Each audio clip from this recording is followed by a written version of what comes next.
चलिए जी, हम लोगों का टॉपिक जो last lecture basically going on था, दैट इज चैप्टर नंबर 1, जिसमें अपन ने नेचर, स्कोप एंड ऑब्जेक्टिव को लेकर डिस्कशन शुरू करी।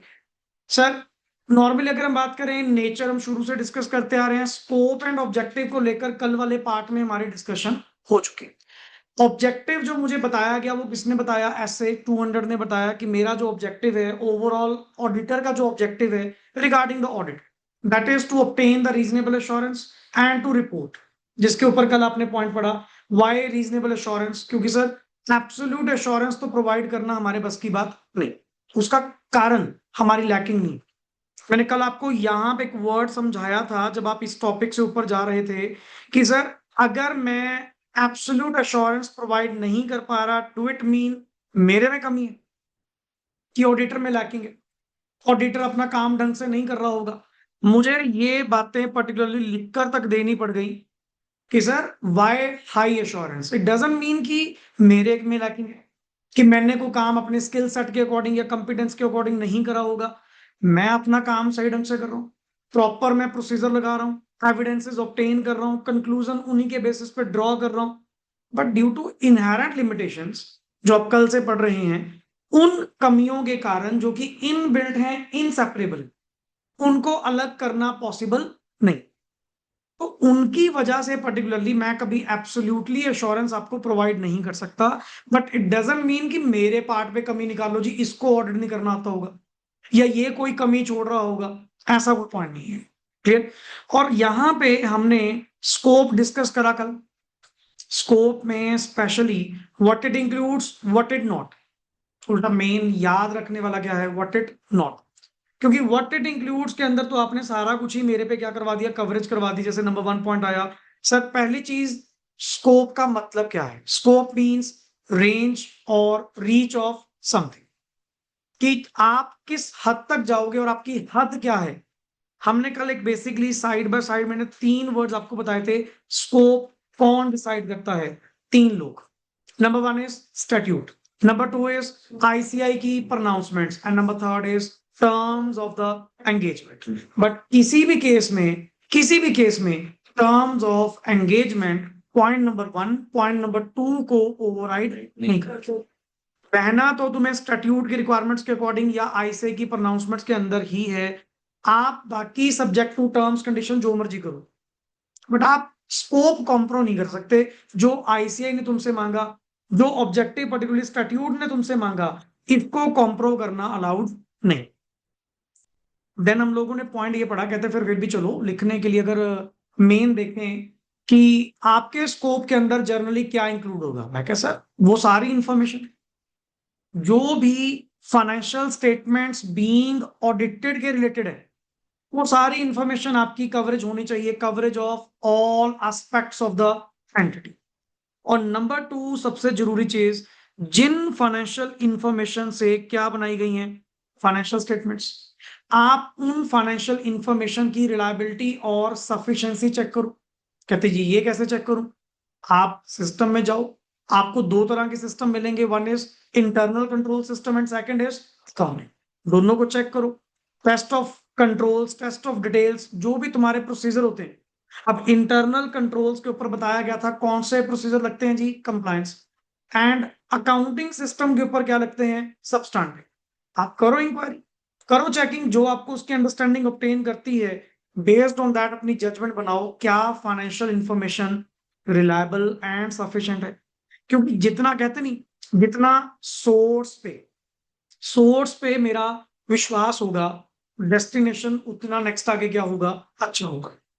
क्यों? इंफॉर्मेशन यहीं से आगे फाइनेंशियल स्टेटमेंट्स को लीड कर रही है, बना रही है। Clear? After that number 3 point कहते हैं जी, मेन चीज एक और होती है देखने वाली, प्रॉपर डिस्क्लोजर। कि जितनी भी पर्टिकुलरली फाइनेंशियल इंफॉर्मेशन एफएस में दी गई है, क्या वो प्रॉपरली डिस्क्लोज की गई है? इन चीजों को लेकर आपका स्कोप बनता है।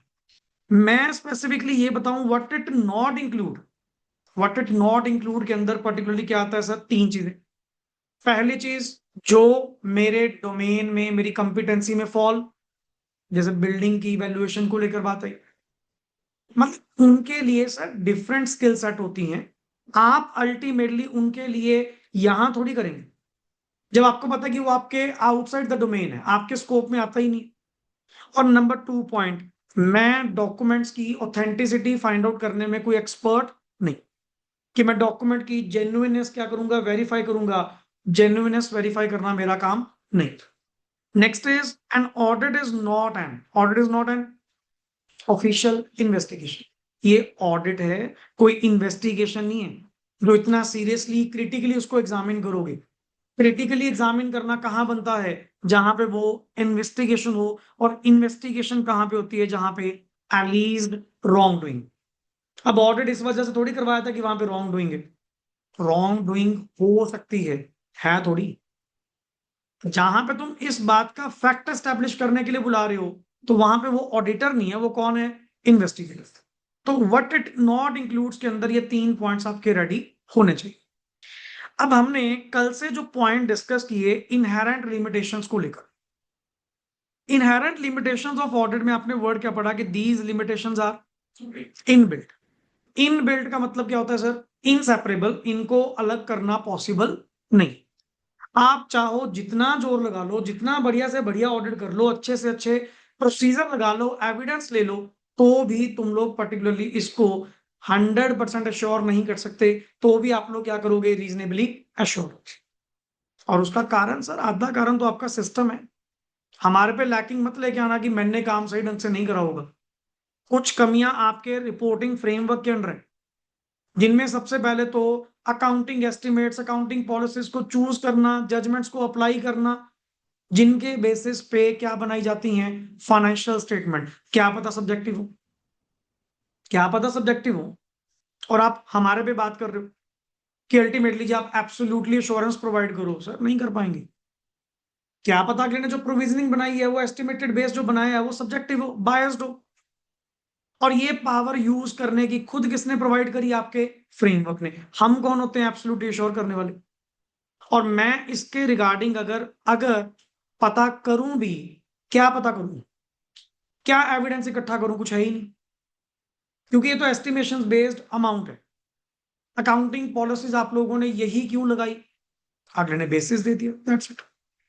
मैं क्या एविडेंस इकट्ठा करूं, ज्यादा से ज्यादा इसके लिए मैं क्या प्रोसीजर लगा पाऊंगा, इंक्वायरी की, इनसे पूछगिछ कर लूंगा, और क्या। कोई चीज तो है नहीं जो हैपन हुई हो, मैं कंफर्म करूं, उसकी एग्जिस्टेंस वेरीफाई करूं, कोई वो तो है ही नहीं। In that case sir it might be subjective.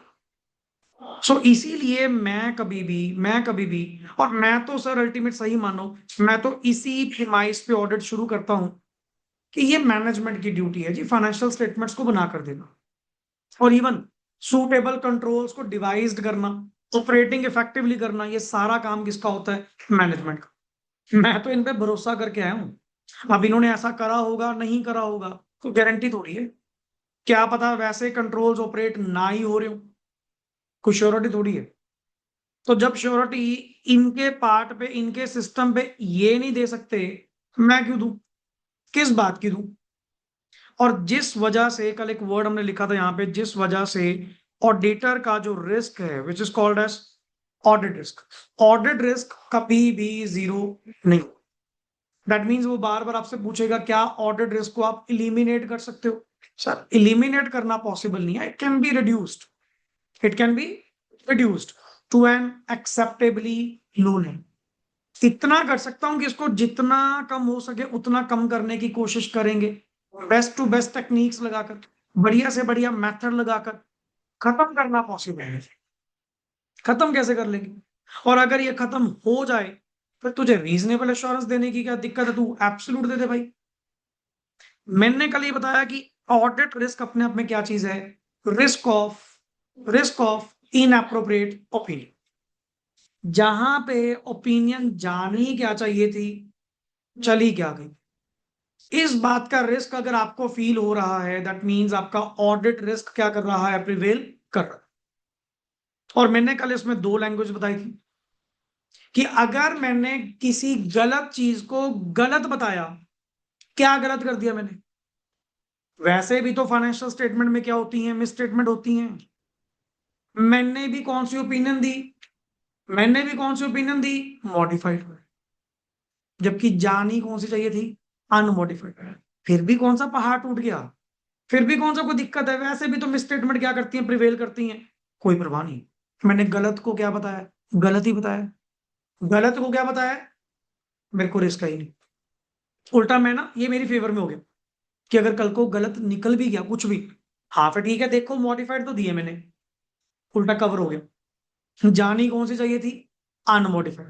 जानी कौन सी चाहिए थी, मैंने कौन सी दे दी, मॉडिफाइड।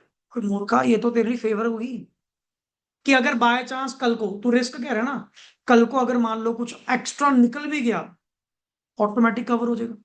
मैं क्या, देखो कहा था ना modified.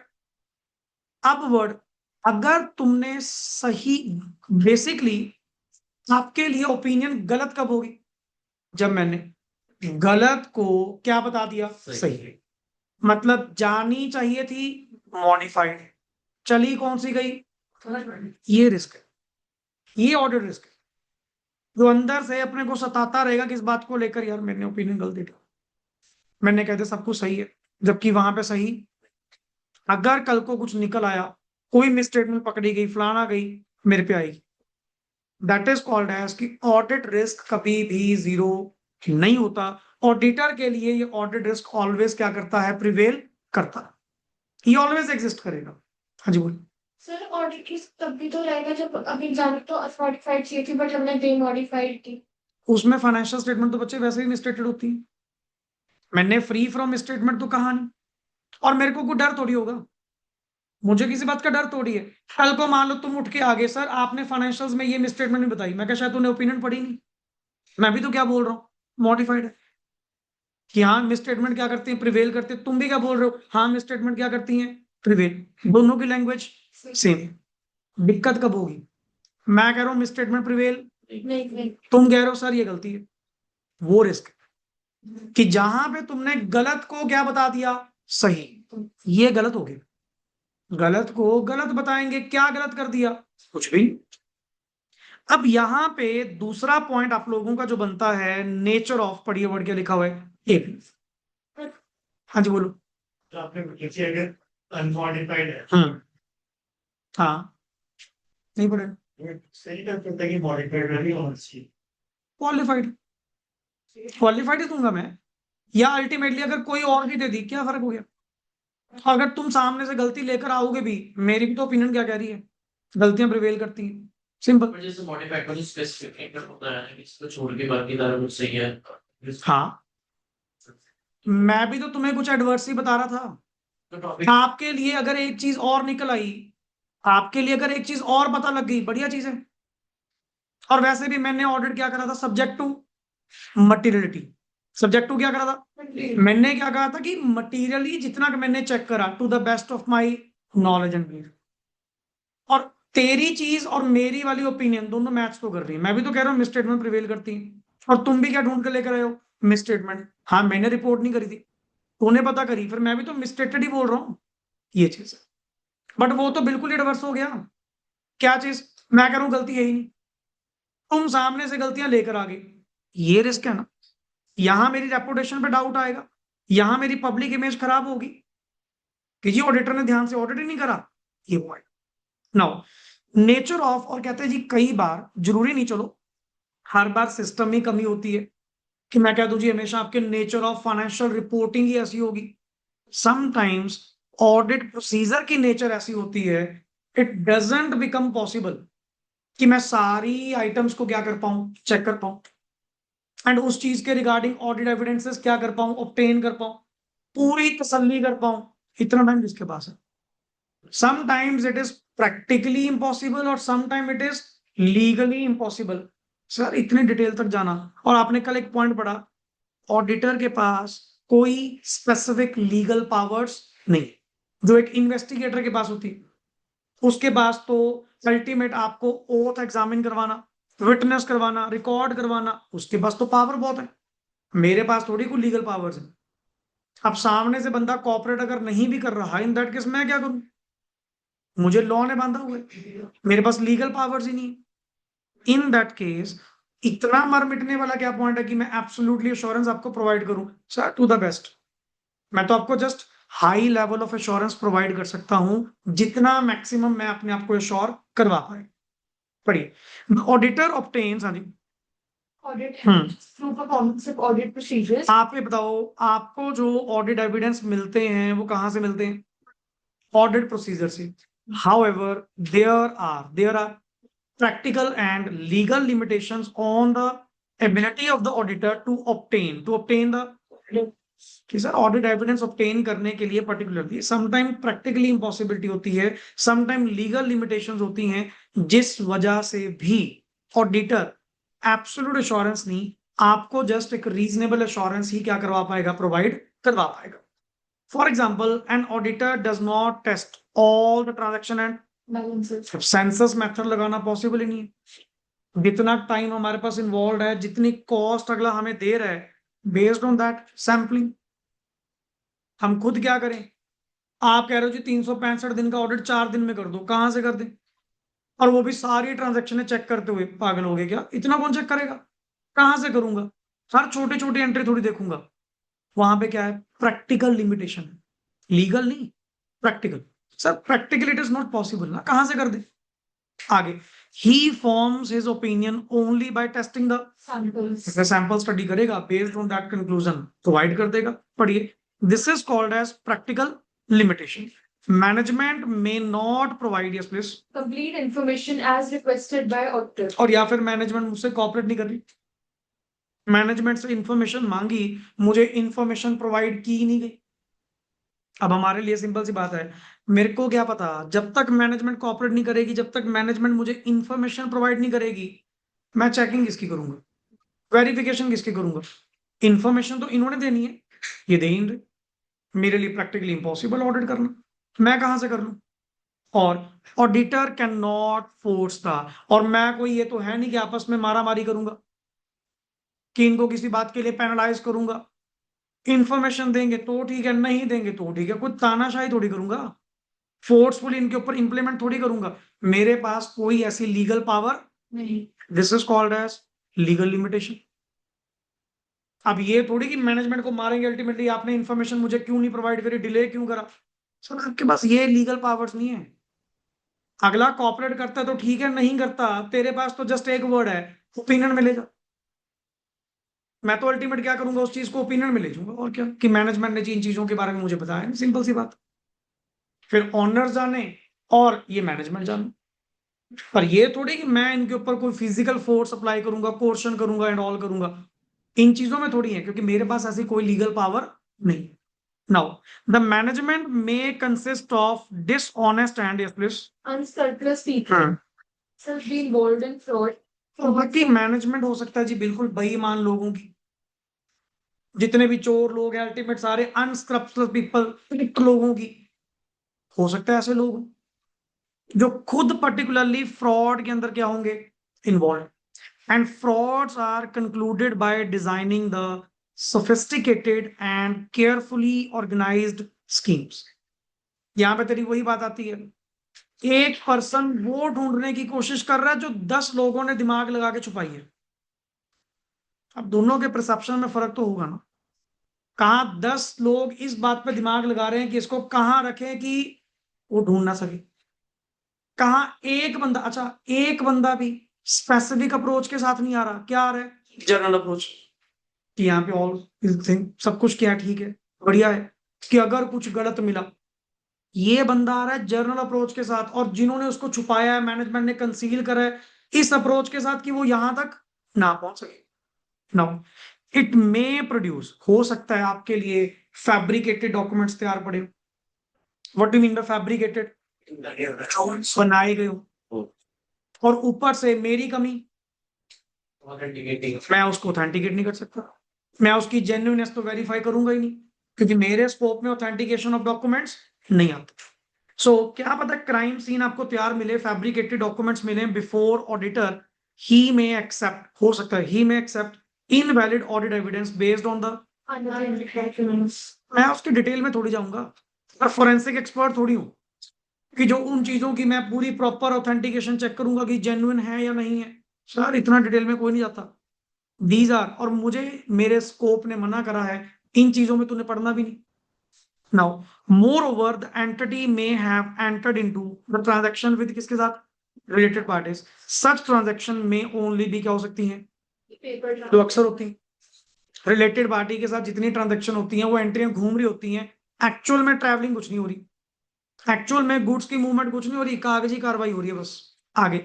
And may not have occurred in, the auditor may be unaware of such relationships और ऑडिट प्रोसीजर्स। हाँ जी, may not be able to detect probable wrongdoing. मेरे ऑडिट प्रोसीजर भी वहां पे क्या करेंगे पता, कितनी गहराई तक उसको कवर कर लेंगे सर, नहीं पॉसिबल। उस प्रोबेबल रॉन्ग डूइंग को फाइंड आउट करने में वही बात की, हर बार चलो ये नहीं कहूंगा तुम्हारे सिस्टम में कमी होगी, समटाइम्स हमारी वर्किंग में भी हो सकती है। कारण हमारे पे जब प्रैक्टिकल लिमिटेशन लग जाती हैं, लीगल लिमिटेशन लग जाती हैं, ऑटोमेटिकली सर आप रीजनेबल एश्योरेंस पे ही आओगे, एब्सोल्यूट एश्योरेंस बोलना आपके लिए पॉसिबल नहीं। और नंबर 4 पॉइंट जो आपका कल छोड़ा, timeliness of financial reporting and decrease in the relevance of information over, पहला पॉइंट कहते हैं सर, एक तो फाइनेंशियल रिपोर्टिंग की टाइमलीनेस मतलब ये ऑडिट आपको पर्टिकुलरली टाइमली क्या करना है, कंप्लीट। एक तो इस चीज की जो प्रेशराइजेशन है ना, आधी चीजों को स्किप कर देती है। और दूसरी बात, अगर आप उनके रेकरिंग ऑडिट्स कर रहे हो, पहले भी करा, पिछले साल भी करा, उससे पिछले साल भी करा, अब भी करा, अल्टीमेट जितनी मेहनत तूने पहले साल करी होगी, क्या दूसरे साल उतनी करेगा? नहीं। ऑटोमेटिकली कम होगी। उसका कारण क्या होगा sir? Decrease in the relevance of the information over, कि जैसे जैसे टाइम निकलता रहता है उन्हीं इंफॉर्मेशन की जो रेलेवेंस है वो क्या होती रहती है, कम। सम टाइम हम क्लाइंट का पॉइंट ऑफ व्यू पहले ही एक्सेप्ट कर लेते हैं, अगले ने कुछ भी कहा और बस ठीक है, लास्ट टाइम भी तो देखा था। मैं कह रहा हूं जी, मान लो सपोज मैंने पहले साल पूरी शिद्दत से ऑर्डर करा, पूरा मन लगा के हर चीज डिटेल एंड ऑल, पूरी अंडरस्टैंडिंग ऑब्टेन करी, आईसी सिस्टम की, अकाउंटिंग सिस्टम की, पूरा डिटेल, कुछ नहीं मिला। चलो बढ़िया बात, जरूरी थोड़ा कुछ लेके ही जाएंगे।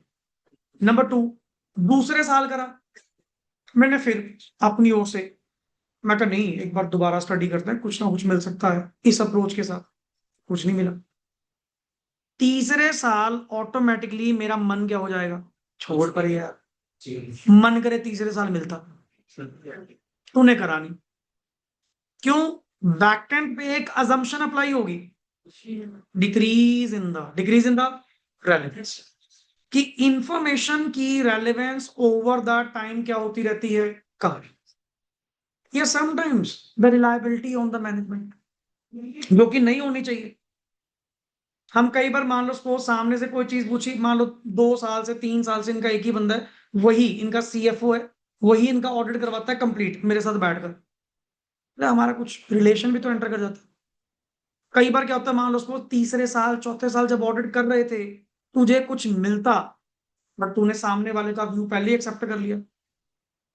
मैं क्या सर आपने देख लिया, कहता हाँ पिछले साल भी तो देखा था। उल्टा वो सामने से ऐसा करे कि सर लास्ट ईयर भी तो आपने सारी चेकिंग करी है, इस बार भी वैसा ही मेथड है, अच्छा वैसा ही है, कुछ चेंज तो नहीं है? कहता ना जी कोई चेंज नहीं है, डन ठीक है। दैट इज, ये भी तो अपने आप में एक लिमिटेशन।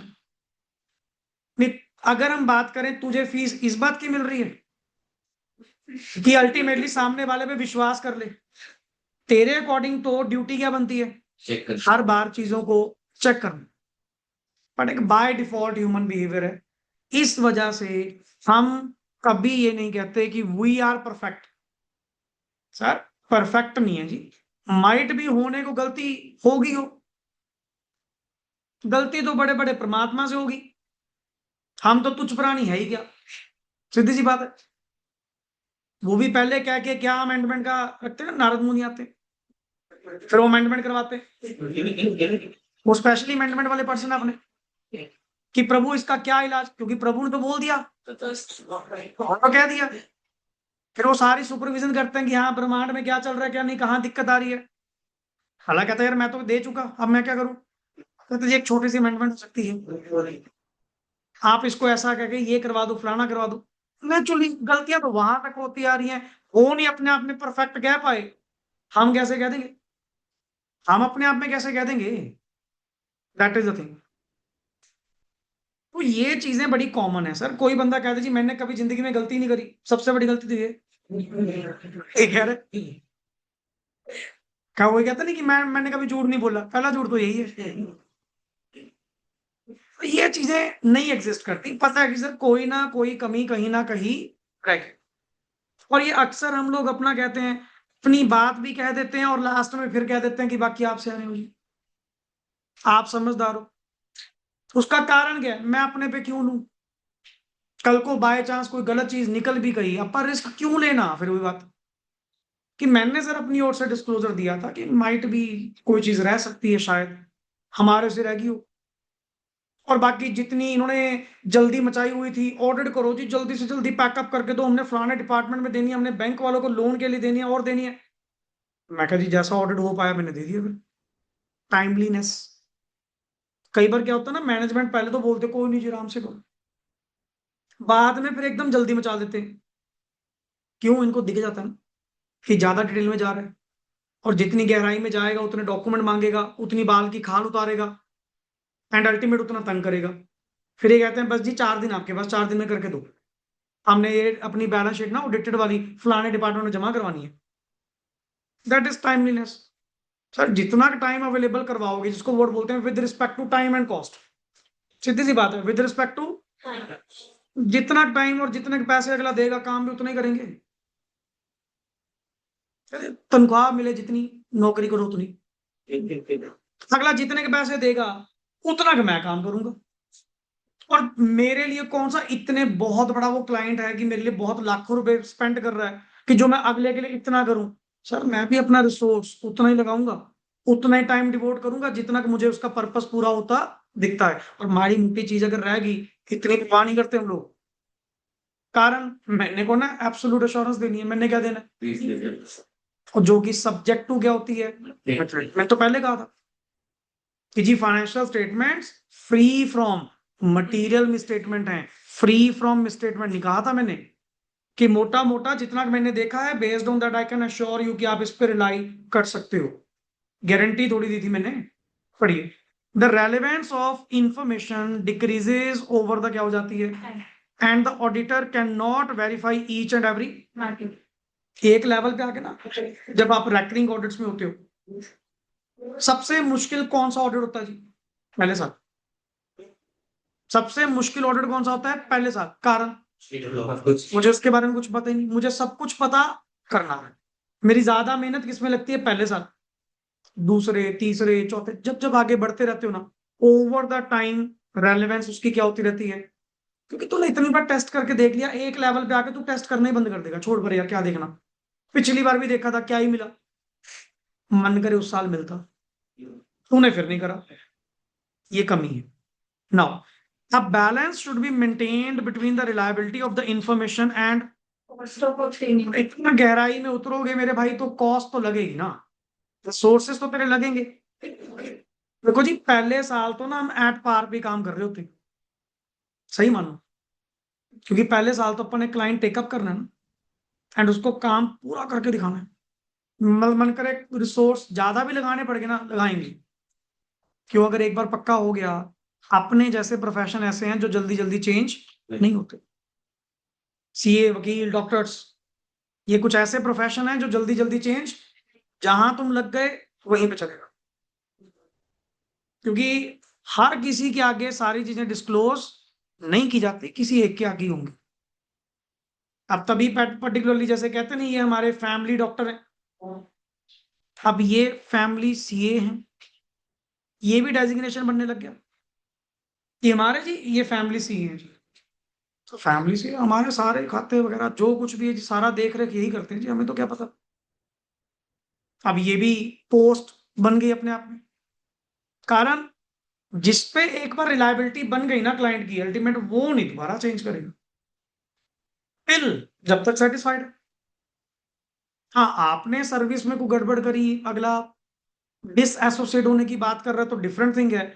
अदरवाइज हमने तो नहीं देखा, चलो जितना मेरा एक्सपीरियंस रहा है रिगार्डिंग दैट, कि कोई क्लाइंट ये कहे जी मैंने आपसे काम नहीं करवाना अगले साल, मतलब ही नहीं।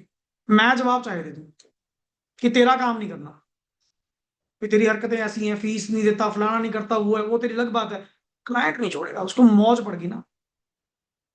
आपकी सर्विस अगर अच्छी है, पर्टिकुलरली आप उसको कंसल्ट प्रॉपर कर रहे हो एंड उसके फाइलिंग रिक्वायरमेंट्स प्रॉपर हो रही हैं, ऑडिटिंग रिक्वायरमेंट्स प्रॉपर हो रही हैं, अगला क्यों चेंज करेगा? जरूरत क्या पड़ी है चेंज करने की? और नए वाले को नए सिरे से फिर समझाएंगे नहीं। इसीलिए पहला साल हम पूरा प्रॉपर इन्वेस्ट करते हैं, बट ये ओवर द टाइम ये रेलेवेंस क्या होती रहती है? डिक्रीज। और हम किस में जाते रहते हैं? प्रॉफिट्स। कारण रिसोर्सेस कम लगेंगे, कॉस्ट कम होगी, अगले साल की फीस भी बढ़ेगी, तो वो जो गैप होगा वो हमारा क्या होगा? प्रॉफिट। पहले साल तो ये मानो रेटो रेट जैसे कहते हैं अपन कि कोई दिक्कत नहीं, तो क्लाइंट टेकअप कर पहले, अगले को सेटिस्फाइड कर। और दूसरी बात, हमारे जैसे प्रोफेशन में पर्टिकुलरली सर, एडवर्टीजमेंट्स तो काम करती ही नहीं, वर्ड ऑफ माउथ। अब आपने कभी अखबार का पैम्फलेट देखा हो, यहाँ सस्ती रिटर्न भरी आती होगा, बाय वन गेट वन।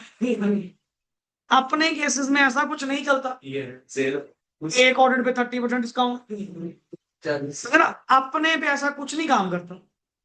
क्यों? और अल्टीमेटली अगर बीइंग अ प्रोफेशनल आपको पर्टिकुलरली अगर एडवर्टीजमेंट भी करनी पड़ेगी ना, इतना पढ़ने लिखने का कोई फायदा नहीं, कोई फायदा नहीं। अब जितने डॉक्टर्स हैं पर्टिकुलरली, जो एक एक्चुअल सही डॉक्टर है ना, जिसका मतलब अच्छा बढ़िया नॉलेजेबल स्किल एंड है, उसको तो एडवर्टीजमेंट करने का टाइम ही नहीं है। वो एडवर्टीजमेंट किसके लिए करेगा? मेरी तो पहले महीने महीने की बुकिंग चलती है, उल्टा लोग पूछ के बीमार होते हैं, हो जाऊं जी अगर अपॉइंटमेंट होगी। कई ऐसे हैं, सर आज बुकिंग करवाओ, एक महीने बाद मिलेंगे जी। डॉक्टर साहब के पास टाइम ही नहीं है। ये होते हैं प्रोफेशन की गुडविल, कि सर बंदा ढूंढता हुआ तुम्हें आएगा, आपको नहीं उनके पास जाना। और अल्टीमेट अगर आपको फिर भी काम मांगना पड़ गया, एडवर्टीजमेंट्स करवानी पड़ गई, फिर तो कोई फायदा नहीं। हाँ, अवेयरनेस और एडवर्टीजमेंट दोनों में फर्क है। You can create your awareness that I am also available in the market. And उसमें बहुत फर्क है अवेयरनेस में और एडवर्टीजमेंट्स में। एडवर्टीजमेंट्स में आप प्रोडक्ट की एडवर्टीजमेंट कर रहे हैं, अवेयरनेस में आप अपनी अवेलेबिलिटी की अवेयरनेस कर रहे हैं कि हाँ हम भी मार्केट में हैं। जो आपके बारे में जानने का पता करेगा ऑटोमेटिक नहीं। अदरवाइज पर्टिकुलरली अगर एडवर्टीजमेंट के सहारे काम करना हो तो यहाँ पे मेले लगते दिखाऊं। जो बैच अपन सिलेक्टेड टेकअप करते हैं, अगर एडवर्टीजमेंट के सहारे हो जाएं, फिर मेजर बजट कौन खा जाएगा? एडवर्टीजमेंट। क्यों? लोगों को पता ही नहीं है, अवेयर ही नहीं है। अब चंडीगढ़ कई पेरेंट्स अभी इन दिनों फाउंडेशन के लिए आए, कोई इंटर के लिए आया अपने पास, सर हमें तो आपका पता ही नहीं था। मैं कहा बात भी जेन्युइन है भाई, नहीं पता होगा क्योंकि we are not spending on advertisement, हम कुछ नहीं स्पेंड कर रहे, नॉट इवन अ सिंगल पैनी हम खर्च ही नहीं कर रहे। करने की जरूरत क्या है? करने की जरूरत क्या है? और वही अगर मैं आउट ऑफ द टाउन की अगर बात करूं, लोग ऐसे भी हैं 10-10 ऐड लगा रखी हैं, गूगल करोगे नाम ही एक आएगा। बट इतना पता अगला जा चुके गेड़ा गुड़ा मार के सब आएगा, बाद में आके बैठेगा, सर आपके पास आके होमली फील आ रहा है। यहाँ फर्क फील हो रहा है जी पर्टिकुलरली, पता नहीं यहाँ लग रहा है कि मिले चाहे आप पहली बार है, पता नहीं मैं आपको कितने टाइम से जानता हूँ, इतना कंफर्ट फील हो रहा है। अगला कहता जी वहां पे बात हुई दिस दैट, हमें विश्वास ही नहीं हुआ उनकी बातों पे, हमारा मन ही नहीं टिका। कोई कहता जी हम 15-20 दिन से 1 महीने से लगे हुए हैं सर्च करने एंड ऑल। मैं कहा भाई गलती तुम्हारी नहीं है, अगला चल रहा है एडवर्टीजमेंट के सारे, हम करते ही नहीं, हमारा वर्ड ऑफ माउथ है। अगर प्रोफेशन के अंदर आकर भी आपको पर्टिकुलरली अगर एडवर्टीजमेंट करनी पड़ेगी, तुम्हारा स्किल सेट जीरो है। कस्टमर तेरे कारण थोड़ी आ रहा है, फिर क्लाइंट तेरे कारण थोड़ी आ रहा है। आप जस्ट अपनी अवेलेबिलिटी बताओ, yes we are available in that, we are dealing in that. अगला सेटिस्फाइड होगा तो जरूर आएगा, उसको अच्छा लगेगा तो जरूर आएगा। ऐसा केस बच्चा कहता जी पर्टिकुलरली सर कोई डेमो है, मैं कहा मेरे बेटे एक प्ले लिस्ट भेजूंगा, उसमें 25 लेक्चर है, आराम से सुनो, अलग अलग फोन से चला के सुनो। तू डेमो में मेरे भाई क्या जज करेगा? ये जज करेगा कि हमें पढ़ाना आता है या नहीं, उल्टा मुझे जज करना है कि तेरा दिमाग है या नहीं, तेरे को मेरी समझ आती है कि नहीं, आप मेरी बात समझ पाए या नहीं। अब लिटरली हमें बहुत बुरी चीज लगती है जब कोई वर्ड आके ना डेमो यूज करता है रिगार्डिंग दैट। ठीक है, मार्केट में आजकल तरह तरह की चीजें चल रही हैं, हमारी तो चलो फिर भी इतनी एज नहीं है, हम फिर भी सह लेते हैं। हम ये कहते हैं मार्केट में कोई एक ऐसा टीचर जिसको यार 40 साल हो गए, 35 साल हो गए, 30 साल हो गए पढ़ाते हुए, एक 11वीं का बच्चा सारा जो पैदा नहीं हुआ आगे कहता है जी मैंने आपका डेमो लेना है। अगले के 40 साल तो पानी में कर दी तूने। समटाइम पेरेंट्स को भी नहीं पता हो क्यों, वो चल रहे हैं मार्केट के अकॉर्डिंग, जैसा दिमाग में डाला गया वैसे ही बात आके यहाँ पे करनी। हर चीजों का ना एक टैक्ट होता है पूछने का। अगला कहता है सर आपकी कोई क्लास मिल जाएगी, एक बार बच्चा ये देख लेगा इसको समझ आता है कि नहीं आता, इसका दिमाग है या नहीं है। उसने बातों में मांग भी लिया और इज्जत आपकी भी कर गया। बुरा किसको बोल गया? अपने वाले को। टीचर खुश होएगा कि हाँ बात तो सही है, कि पहले जी चेक तो कर लो इसका दिमाग है या नहीं। सर कई बार ऐसा होता है कि मन करे शायद इसको समझ ही ना आए, इसका उतना दिमाग ही ना हो। हर चीज का टैक्ट है।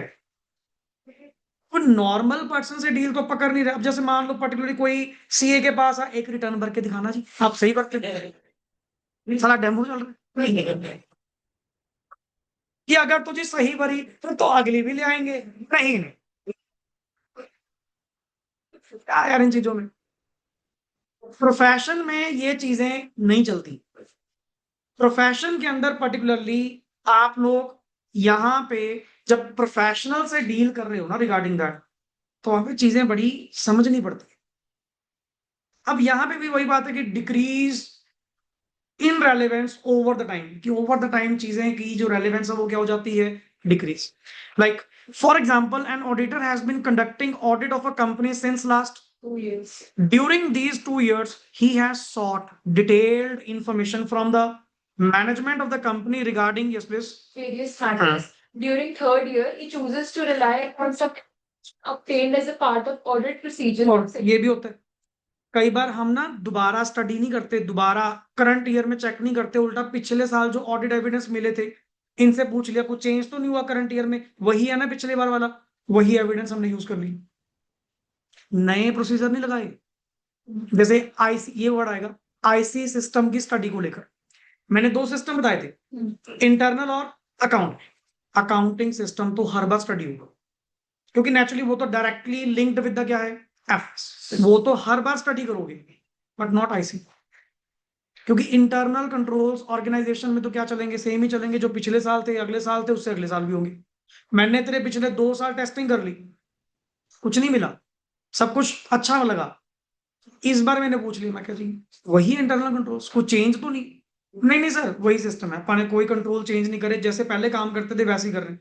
तो ठीक है, फिर तो जो पिछली बार ऑडिट एविडेंस अपन लिए थे वही यूज कर लेते। मैंने किस पे विश्वास कर लिया?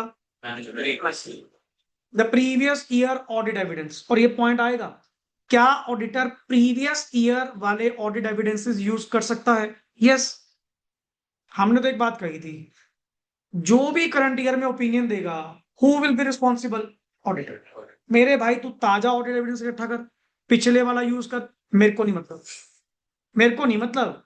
अगर कल को कुछ गड़बड़ मिली कि तूने मिसबिहेव करा है, मिसकंडक्ट करा है और काम सही ढंग से नहीं करा जबकि तुझे करना चाहिए था, तो मिसकंडक्ट के अकॉर्डिंग तेरे पे एप्लीकेबल होगा। हमें नहीं मतलब, चाहे तू पिछले वाले ऑडिट एविडेंस ले ले। Now next, however, yes please, it could be possible that Something new has happened and that information is not relevant. Being relied upon by the so auditor, the information being relied upon by the auditor is, हाँ जी not timely and thus cannot be relied upon. बिल्कुल sir, and thus cannot be relied upon। अब future events को लेकर कल अपना point हो चुका था सर, बैलेंस शीट में कई इंफॉर्मेशन, कुछ इंफॉर्मेशन ऐसी होती है जो फ्यूचर इवेंट बेस्ड होती है। अब फ्यूचर अनप्रेडिक्टेबल है, अनसर्टेन है। अब क्या पता जिन चीजों के रिगार्डिंग बैलेंस शीट में कुछ दिखाया गया हो कल को वैसा हैपन ना हो, हम कुछ कर थोड़ी लेंगे। कल को कुछ एडवर्स हो जाए, हम कुछ कर थोड़ी लेंगे। So these are the inherent limitations ultimately sir, जिनको तुम्हारे लिए एब्सोल्युटली अश्योर करना पॉसिबल नहीं है। इन्हीं की वजह से मैं हमेशा सेफ साइड वर्ड क्या बोलता हूँ, रीजनेबल। एंड रीजनेबल का मतलब क्या था, हाई एश्योरेंस बट नॉट 100% नहीं होगी, चाहे तू 99.9 कह ले, 100 नहीं होगा। पढ़िए, therefore we can say that हाँ जी, An auditor cannot provide absolute assurance or guarantee that financial statements are free from material. Guarantee guarantee कुछ नहीं होगी। पहली बात, फ्यूचर की गारंटी तो मैं वैसे ही देता, मैं तो प्रेजेंट की नहीं दे रहा। पहली बात, ऑडिट ही किसका कर रहा हूं मैं, तो पास्ट का। पास्ट की भी गारंटी नहीं दे रहा, सिर्फ क्या कर रहा हूं, reasonably assure to the max, कि जितना कि मैंने देखा, जितना कि मैंने समझा, बेस्ड ऑन दैट ये अपने आप में क्या है, सही है। Now who appoints an auditor, कुछ सिंपल सिंपल टॉपिक्स हैं, पढ़िए। देन आगे मैं आपको स्टैंडर्ड्स के बारे में समझाऊंगा कि स्टैंडर्ड्स कितनी तरह के होते हैं, एंगेजमेंट्स कितनी तरह की होती हैं पर्टिकुलरली। पढ़िए पहले, generally an auditor is appointed by the Owners, or in some cases by constitutional or government authorities in accordance with applicable laws and regulations. For example, in case of companies, its auditor is generally appointed by members in annual general ये तो आ गया तेरा company वाला सी। Company में auditors कौन appoint करते हैं, मेंबर्स। कहाँ अपॉइंट करते हैं, एजीएम में। However in case of government companies, auditor is appointed by किसके द्वारा, ये आता कैग के द्वारा, controller and auditor general of India and independent constitutional authority. और in case of firm, the auditor is appointed by the partners of, and in some situations auditor may be appointed by a government authority in accordance with some law or regulation. और कई बार by law और regulation भी auditor की क्या होती है, appointment होती है। सर ये ऑडिट रिपोर्ट सबमिट किसको करनी होती है, कमाल कर दी, जिसने मुझे अपॉइंट करा होगा उसी को सबमिट करेंगे। पढ़िए, आउटकम, पहली बात, ऑडिट की आउटकम कौन है, एक written audit report which auditor expresses an Opinion. जिसमें ऑडिटर अपनी ओपिनियन क्या करता है, express. The report is generally submitted to the person making the, क्या लिखा हुआ है, appointment. For example, in case of companies these are, yes please, Shareholders, and in case of firms, these are partners. Who have engaged in. तो sir simple सी बात, जिसने मुझे appoint करा होगा मैं तो उसी को रिपोर्ट क्या करूंगा, सबमिट करूंगा, और मेरा कोई मोटिव नहीं है। Now the next one word is what is an engagement. जो आप नेक्स्ट वन आगे जो वर्ड यूज करोगे कि सर एंगेजमेंट का मतलब अपने आप में क्या है, मीनिंग। पढ़िए, engagement means an arrangement, yes please, Trying to do something in the context of हम जैसे कहते नहीं सर, हमने इनको एंगेज करा। एंगेज करने का मतलब हमने इनको अपॉइंट करा है, किस पर्पस के लिए, नेचुरली टू डू समथिंग, कुछ करने के लिए अपॉइंट करा होगा आपने। इन कंटेक्स्ट ऑफ ऑडिटिंग, अगर ऑडिटिंग के कंटेक्स्ट में पूछते हो तो जिस भी पर्सन को आपने रखा किस पर्पस के लिए, अपनी फाइनेंशियल स्टेटमेंट्स का ऑडिट करने, कि ताकि वो पर्सन, वो प्रोफेशनल मेरी फाइनेंशियल स्टेटमेंट्स के ऊपर अपनी ऑडिटिंग सर्विस क्या करे, प्रोवाइड करे। पढ़िए, in the context of auditing it means a formal agreement, हाँ जी, auditor and client under which auditor agrees to provide auditing service. And it takes the shape of Engagement level. जिसको अपन कहते हैं terms of engagement, कि मैं एक proper engagement letter, एक proper अपना appointment letter क्या करूंगा, टेकअप करूंगा।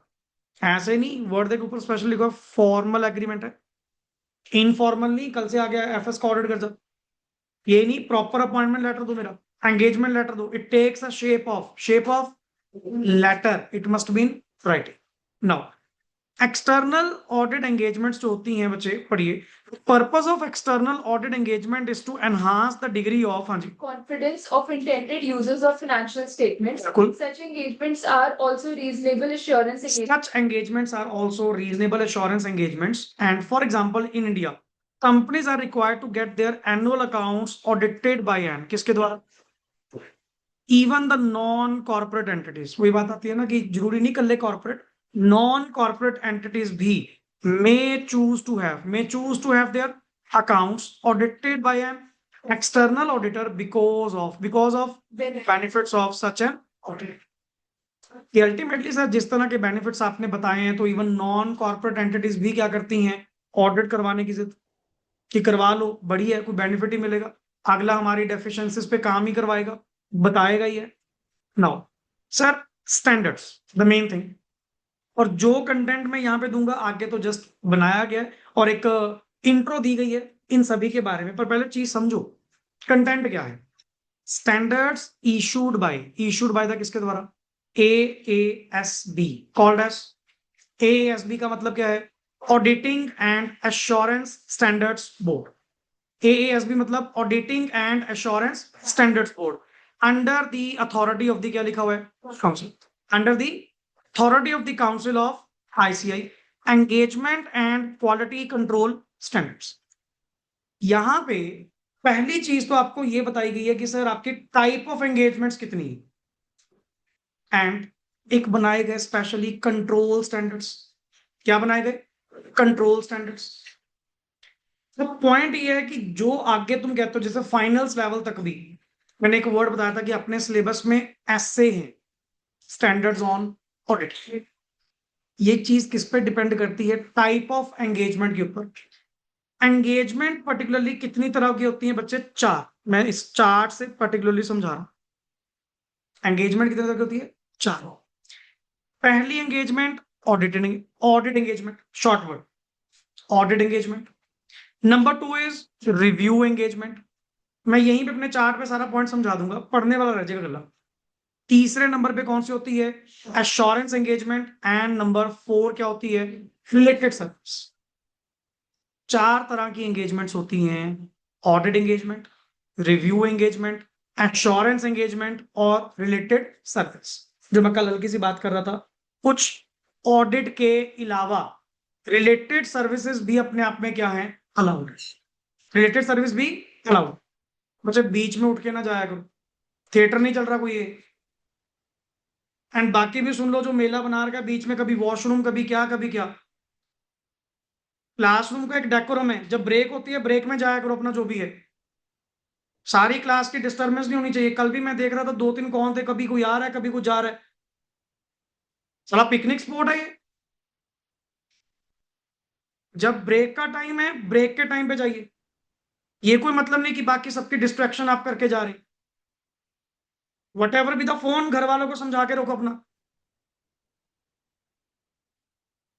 It's disrespect. इतनी अकल नहीं सिखाई किसी ने आपको। 4 तरह की एंगेजमेंट्स होती हैं। Number 1 is audit engagement, number 2 is review engagement, number 3 assurance, and number 4 related service. इनमें भी सुन ले, ये दो एक तरफ है, पहले इसको साइड पे रख। क्वालिटी कंट्रोल वाला एक तरफ, ये तो साइड पे, इसकी बाद में बात करेंगे। पहले अगर हम बात करें जी, एंगेजमेंट 2 तरह की, ऑडिट एंड रिव्यू। पहले सर इनमें क्या फर्क है, सिमिलैरिटी क्या है, फर्क क्या है, दोनों बता रहा हूं। ऑडिट और रिव्यू दोनों तरह की एंगेजमेंट्स में आप लोग historical financial information, historical financial information में ही डील करते हैं। मतलब जो ये पर्सन आपका आएगा, इसको ना एक वर्ड बोलो, ये जो पर्सन आपका आएगा कंपनी का वो काम करने के लिए, इट माइट बी, सुन ध्यान से, अगर तो ऑडिट एंगेजमेंट होगी, अगर तो ये बंदा कौन होएगा, ऑडिटर। कौन होगा, अगर कौन सी एंगेजमेंट होगी, रिव्यू एंगेजमेंट, ऑडिट नहीं, रिव्यू एंगेजमेंट, तो ये बंदा कौन होएगा, रिव्यू। कौन होगा, स्टेटस का फर्क है जी, ऐसे नहीं कह सकते आप। दोनों, चाहे ऑडिटर आए चाहे रिव्यूअर बन के आए, वो तो आप बता दोगे ना कि आपने करवाना क्या, ऑडिट करवाना है कि रिव्यू करवाना है।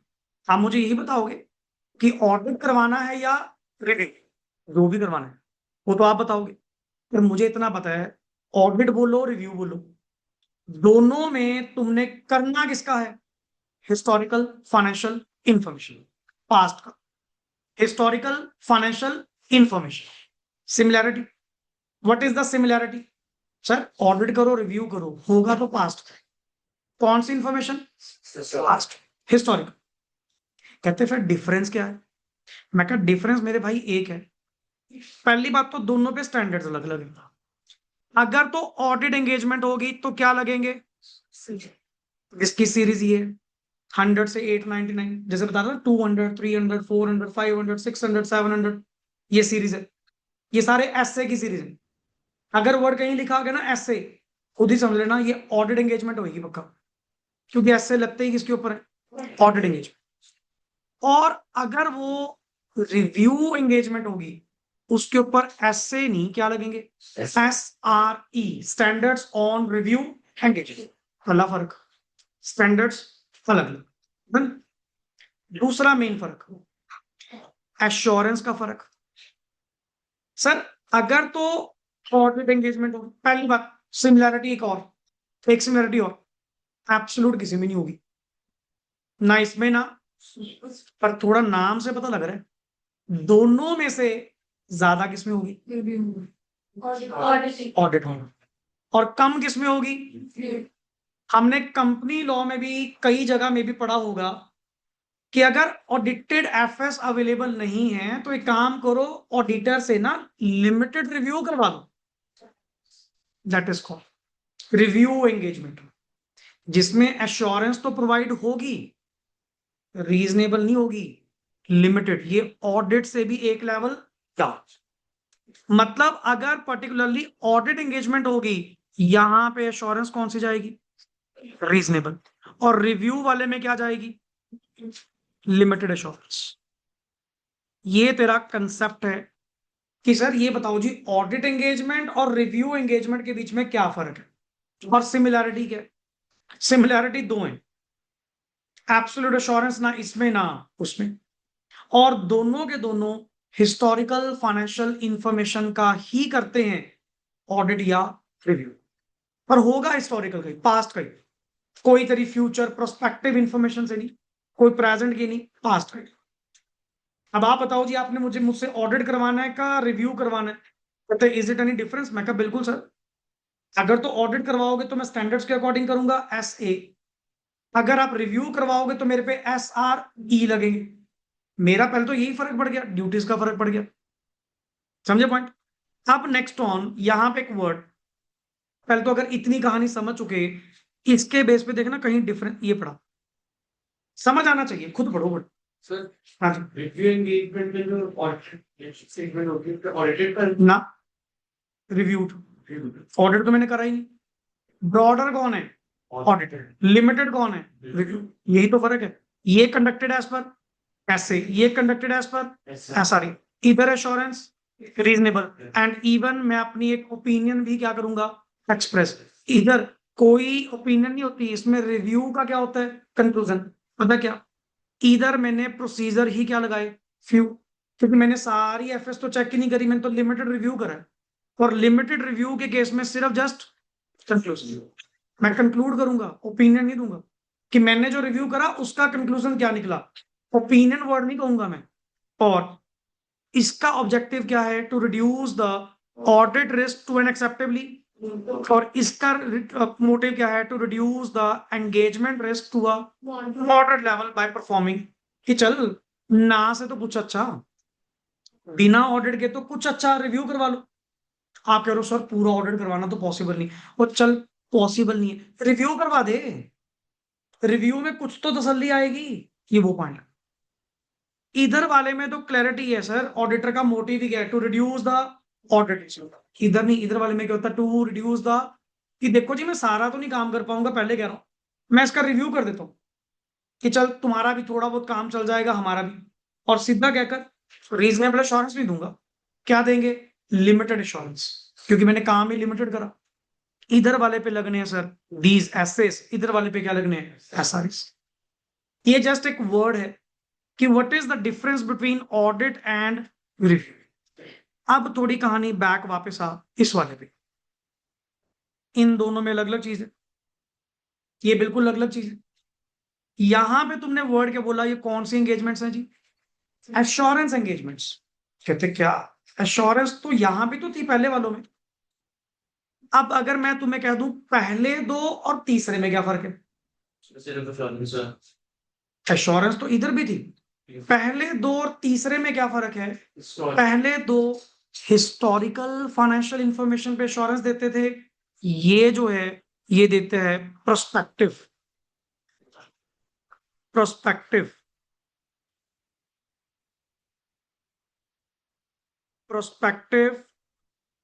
Financial information, that means about the future, जैसे budgets, forecast, according to that, उसके अकॉर्डिंग, समझ लो पॉइंट। तो मतलब जो तुम्हारा ये हिस्टोरिकल और प्रोस्पेक्टिव होता है फ्यूचर वाले। अगर कभी वर्ड सुनाओ, प्रोजेक्टेड बैलेंस शीट्स, एक होती है एक्चुअल बैलेंस शीट जो टिल डेट वाली बनी है, तीन होती है, पास्ट, प्रेजेंट, फ्यूचर। पास्ट वाली क्या होती है? बैलेंस शीट, वो तो एक्चुअल हैपन हो चुकी ना। एक होती है टिल डेट, करंट, वो होती है प्रोविजनल। कौन सी होती है? अभी ईयर कंप्लीट नहीं हुआ, टिल डेट की पोजीशन। एक होती है प्रोजेक्टेड, प्रोजेक्टेड कौन सी हुई? फ्यूचर। अब इन दैट केस जैसे बैंक वाले मांगते हैं कि सर इनकी प्रोजेक्शंस बताओ ना, कहते ला मैं कैसे बता दूं, क्योंकि बैंक वाले तुमसे एश्योरेंस मांग रहे होते हैं। किस बात की एश्योरेंस? कि आगे ठीक रहेंगे या नहीं रहेंगे। That kind of engagements are called as, इसमें सिर्फ मैं एश्योरेंस दूंगा और नेचुरली कोई ओपिनियन नहीं दूंगा, सिर्फ आपको based on the current information कि हाँ हमारे अकॉर्डिंग ठीक है। क्योंकि पहली चीज मैं हिस्टोरिकल में नहीं डील किसमें कर रहा हूं, दीजर दोनों में फर्क है, पहले दो और तीसरे में क्या फर्क है। और अगर तुम करोगे सिर्फ एश्योरेंस एंगेजमेंट जो प्रोस्पेक्टिव फाइनेंशियल इंफॉर्मेशन में डील करेगी, वहां पे तेरे स्टैंडर्ड्स कौन से लगते हैं? SAE, standards on assurance engagements. और ये तो कंसेप्ट ही अलग है, दैट इज रिलेटेड सर्विस। अगर ऑडिट के अलावा अपने क्लाइंट के लिए कोई रिलेटेड सर्विस परफॉर्म करी होगी, मान लो कोई स्पेशल डॉक्यूमेंट बना के दे दिया, उन्होंने डिमांड कर दी कि सर इसकी चेकिंग पे अलग रिपोर्ट दे देना, वो ऑडिट से अलग है। वो सभी कौन है तुम्हारे? Related service. तो अगर तुम उन क्लाइंट्स के लिए कोई रिलेटेड सर्विस परफॉर्म कर रहे हो तो आपके ऊपर क्या लगेगा? SRS, that is standards on related service. अगर अब इन चारों को एक तरफ कर, पहले इन चारों में फर्क पता लगा, पहली दो इनमें फर्क, पहली दो का तीसरे से फर्क, चौथा कंसेप्ट तो लगी, वो तो क्या ही चला गया, रिलेटेड सर्विस में चला गया। और इन चार तरह की एंगेजमेंट्स, पहली audit engagement, number 2 review engagement, number 3 assurance engagement, number 4 related service engagement. इन चारों पे अपने अपने स्टैंडर्ड्स। अब होता क्या था पहले, एसए के अंदर एक एसए 220 है, एसए के अंदर एक एसए 220 है जो किसमें डील करता है? क्वालिटी कंट्रोल में। किसमें डील करता है?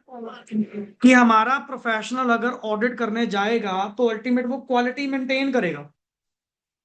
बट वो था सिर्फ एसए, एसए तो किसके ऊपर एप्लीकेबल है? सिर्फ ऑडिट एंगेजमेंट। नहीं मतलब, डू यू मीन दैट कि अगर क्वालिटी मेंटेन करनी है तो बस ऑडिट एंगेजमेंट में करो, बाकियों में धज्जियां उड़ाओ? इसका मतलब ये पहले ऐसा था, यही प्रॉब्लम ऑल ओवर आ रही थी। अगला कहता जी मैं तो ऑडिट एंगेजमेंट कर रहा हूँ, ऑडिट एंगेजमेंट में तो क्वालिटी मेंटेन करूंगा, रिव्यू एंगेजमेंट में, एश्योरेंस एंगेजमेंट में, रिलेटेड सर्विस में मुझे किसने कहा मैं अपनी मनमर्जी के अकॉर्डिंग करूंगा? क्योंकि उस स्टैंडर्ड की एप्लीकेबिलिटी सिर्फ किसके ऊपर थी? Audit engagement. अब इन्होंने क्या करा, सेम मॉडल जो 220 है ना, सेम डिट्टो उठा के वर्ड क्या बना दिया? SQC। और लाइन क्या लिख दी? ये SQC हर तरह की एंगेजमेंट के ऊपर क्या होगा? एप्लीकेबल। और अभी तक SQC क्या नोटिफाई हुआ है? सिर्फ 1। अभी तक नोटिफाई कौन सा हुआ है? 1। आने वाले टाइम में और भी नोटिफाई हो जाएंगे। एप्लीकेबल कौन सा? SQC 1। बट SQC 1 कल्ली एक टाइप ऑफ एंगेजमेंट के ऊपर नहीं। हाँ, तू मेरे भाई रिलेटेड सर्विस कर, एश्योरेंस एंगेजमेंट कर, रिव्यू एंगेजमेंट कर, ऑडिट एंगेजमेंट कर। मतलब ये कौन है? क्वालिटी कंट्रोल कौन है? ब्लैकेट टू ओवरऑल। मैं तो सबके ऊपर एप्लीकेबल हूँ। कल को ऑडिटर कहे मैं तो ऑडिट कर ही नहीं रहा, नहीं इसका मतलब क्या? क्वालिटी मेंटेन नहीं करेगा। कहता जी मुझे किसने कहा? क्यों? SQC 1 क्या नहीं था? SQC 1 सारी टाइप ऑफ एंगेजमेंट्स के ऊपर क्या है? एप्लीकेबल। चाहे तुम लोग ऑडिट करो, रिव्यू करो, एश्योरेंस दो, रिलेटेड सर्विस करो, दैट इज द थिंग। इसकी कहानी ये है, सेम है सेम है। चैप्टर नंबर 11 के अंदर आप लोग पढ़ोगे 220 भी आएगा, SQC1 भी आएगा, मैं एक पढ़ाऊंगा, क्यों, सेम तो है। फिर उल्टा मैं लिमिटेड वाला क्यों पढ़ाऊं, कौन सा पढ़ाऊंगा, SQC1 जो ब्रॉडर है, जो 4 लाइनें ज्यादा ही बताएगा। उल्टा 220 तो सेल्फ पढ़ देना, डिट्टो तो है, सेम तो है। पर आप स्कोप का फर्क देखो ना, जब कल्ला कौन था, SA220, ये बाकी 3 क्या थे, फ्री। हमारे पे कौन कह रहा है क्वालिटी मेंटेन करने के लिए, कोई भी नहीं। ये तो ऐसे है, ये तो सिर्फ किसके ऊपर लगेगा, ऑडिट एंगेजमेंट के ऊपर।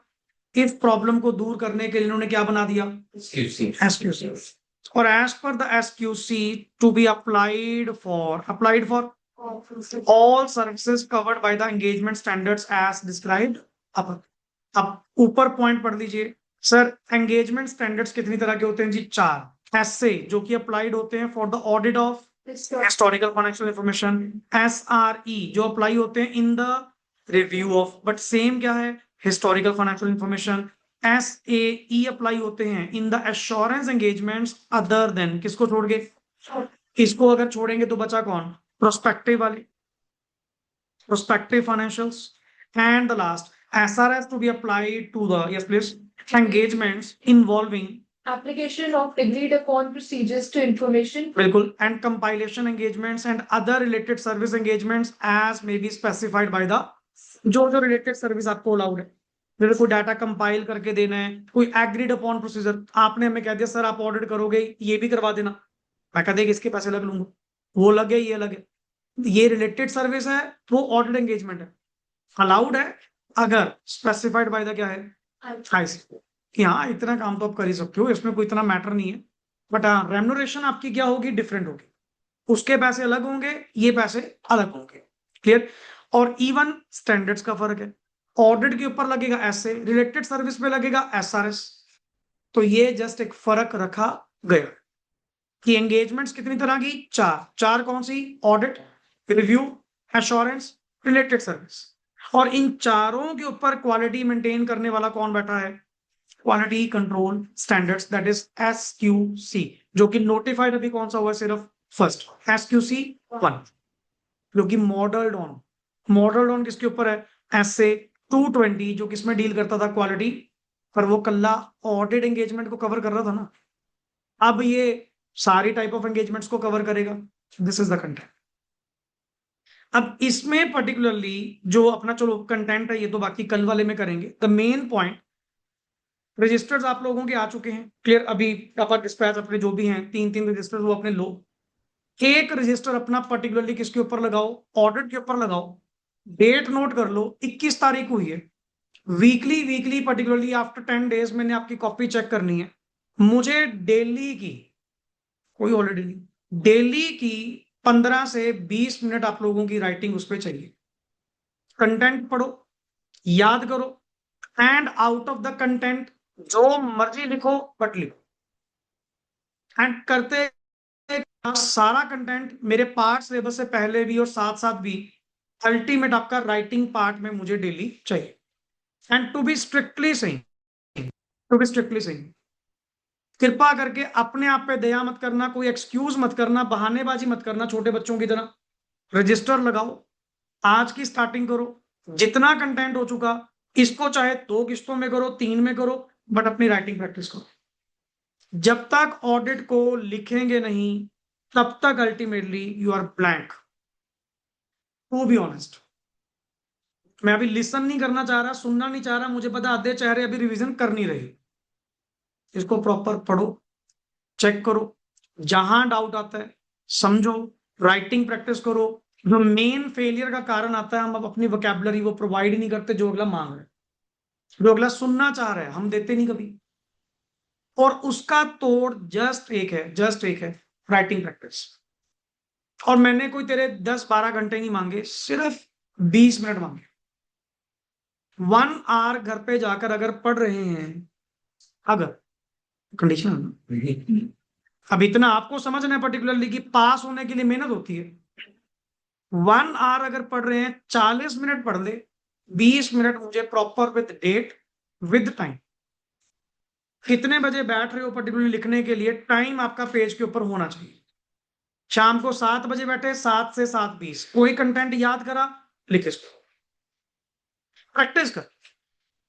अल्टीमेटली जितना डेली पार्ट पे इतना इतना ही लिखना शुरू कर, और 20 मिनट में 1.5 से 2 पेज होते हैं। कहीं क्या तुझे 20 मिनट 2 लाइनें लिखी, ऑडिटर आगे भी बैठे,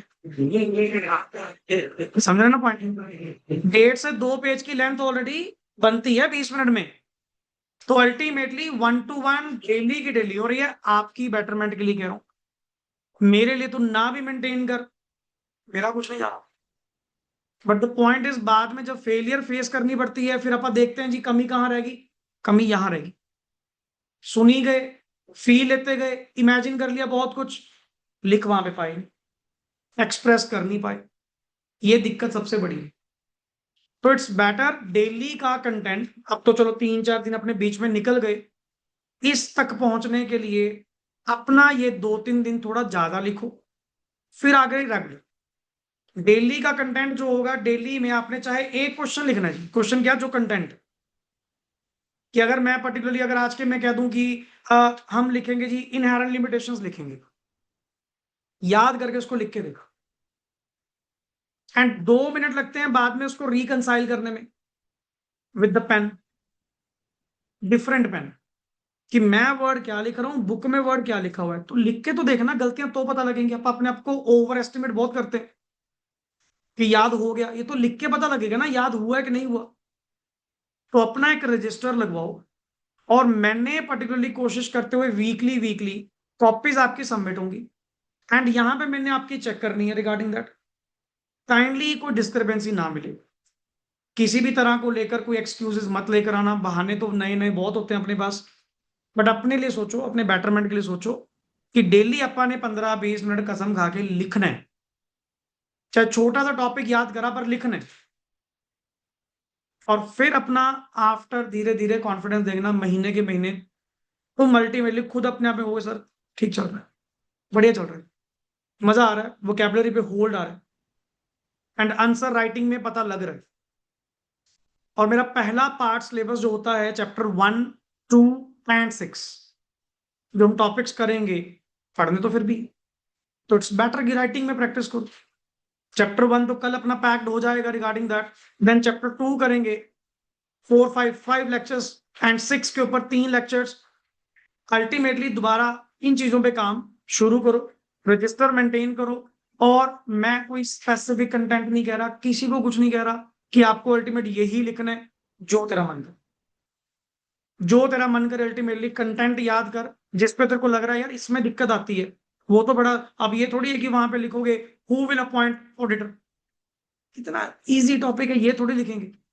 टॉपिक वाइज तुझे भी पता है कि मुझे प्रैक्टिस किसकी करनी चाहिए, उन टॉपिक्स के बारे में अपनी राइटिंग प्रैक्टिस करी। Is that clear? सो आज 21 जुलाई है, आज से आपकी कॉपी मेंटेन हो जानी चाहिए। तो आज के कंटेंट में से स्कोप लिख या पर्टिकुलरली इनहेरेंट लिमिटेशन लिख, बट ये पहले 2 दिन थोड़ा ज्यादा लिखना पड़ेगा क्योंकि अपना 1-2 दिन लेट हो गया। मैं रजिस्टर्स की वेट कर रहा था कि आपको पर्टिकुलर अपने वाला रजिस्टर स्पाइरल वाला कि उस पर मेंटेन करो, ताकि मैं भी आपकी ट्रैकिंग थोड़ी मेंटेन कर पाऊं कि आप लोग लिख रहे हो नहीं लिख रहे। And 20 minute is not fixed कि जहां 20 मिनट हो गए वहीं पेन रोक गया, 1 मिनट ऊपर नहीं होना चाहिए। ये कैसे मतलब है यार, कमाल है, सर ने 20 मिनट कहा था, कुछ सोच के कहा होगा। इन दैट केस अगर कोई लाइन कोई कंटेंट आपका पूरा हो रहा है, चाहे 5-10 मिनट ज्यादा लगा लो, बट एक एवरेज बता रहा हूं कि इतना टाइम अपने आप पे कम से कम क्या करो, स्पेंड। आपको लिखकर खुद ही कॉन्फिडेंस आएगा, आप तो ज्यादा लिखोगे ऑटोमेटिकली। बट मैं बेयर मिनिमम कह रहा हूं कि डेली के 2 पेज भी लिखना, 1.5-2 पेज भी लिखना, कंटेंट याद करके लिखना, और उस पर एनालिसिस भी करना। कल लिखना मत कि कॉपी बंद कर दी, उसको एक बार बुक खोल के मैच कर कहाँ गलती आ रही है। सेल्फ कंट्रोल, इस चीज पे काम करो। क्लियर? और कल वाले पार्ट में ये तो हम बैकअप करेंगे, स्कैनर अपना साथ में लेकर आना, एक बार जो भी कुछ क्वेश्चन सिंपल से एक बार गो थ्रू कर लेंगे, चीजें नहीं मिल सकती हैं उसमें, एक्स्ट्रा मिलेंगी। क्लियर? चलिए, ओके जी, थैंक्स अ लॉट।